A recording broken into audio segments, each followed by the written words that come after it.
challenge. I'm here today with someone who we had so much fun today, filming a lot of the ads you probably saw before you actually joined the challenge. And this whole challenge has been about how do you bootstrap a company through a funnel, right? And I think a lot of people who get into business, the first thing that they think through is like, oh, I can't build a business because I don't have the resources.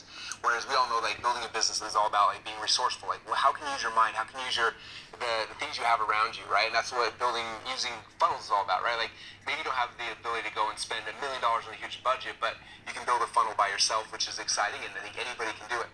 And so I'm excited because today I got Damon John, who is, if you watch Shark Tank, he's everyone's favorite shark, but also he's someone who literally, as we were putting together this challenge talking about bootstrapping a business with funnels, his name that kept coming up in our heads, like, man, he bootstrapped his companies, and it's been interesting. He's been on both sides, and hopefully I'll have a chance to kind of ask some questions about that. But built his first company that way, and then now is on the other side, he's investors with a whole bunch of people who are trying to build their companies, and he has a chance to see, I think, a lot of the pros and the cons that people are doing. So I'm excited to interview him and ask him some questions. And so with that said, how are you doing today? I'm doing great, man. We had a good time, and I'm excited about sharing this type of information, or more importantly, the information, the process, and the tools that people can use every day.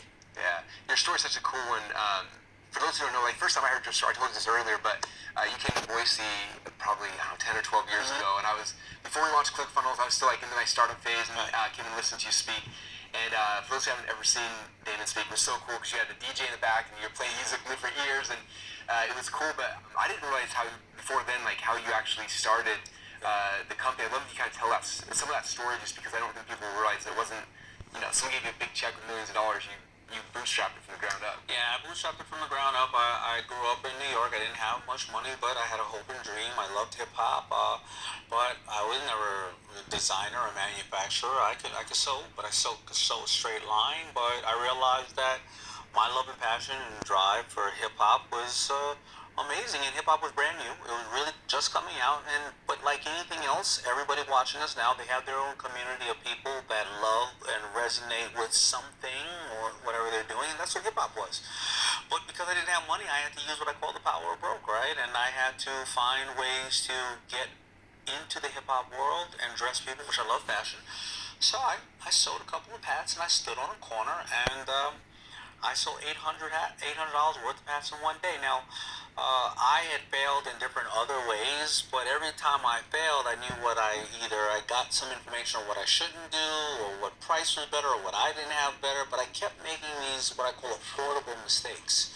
And that's what we like to share on Shark Tank and every place else, but most of the people who tell you you need money to make money, they probably have never done it before.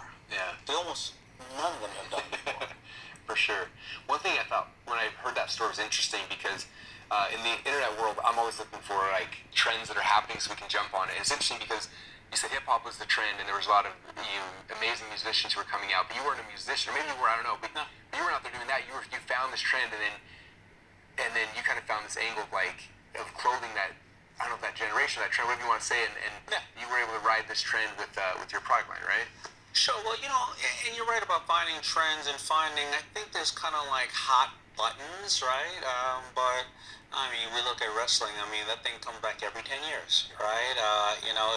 Soap operas happen in new forms, right? Whether it is a form of like General Hospital, where